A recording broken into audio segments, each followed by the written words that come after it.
দেখেন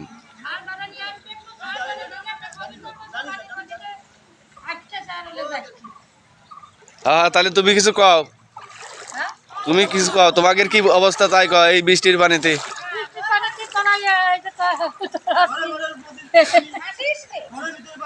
ঘরের মধ্যে পানি, গাড়ি ঘোড়া চলাই যাচ্ছে, কত কিছু হচ্ছে। মাঠে কি ক্ষয়ক্ষতি হয়েছে তোমাকে? ক্ষয়ক্ষতি, টাংলা, উস্তে, ধান, মাঠ। তাহলে এই ক্ষয়ক্ষতির ক্ষতিপূরণ দেবে কে? সরকার? সরকারই তো দেবে। সরকার দিবে না, দাঁড়াও। দিবে না সরকার। খুব প্লাস্টিক মাঝে সব ভাঙা গেছে, এদিকে খুব কষ্ট আছে।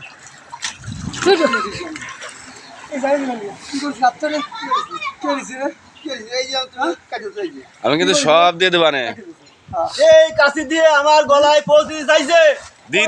দিনই তো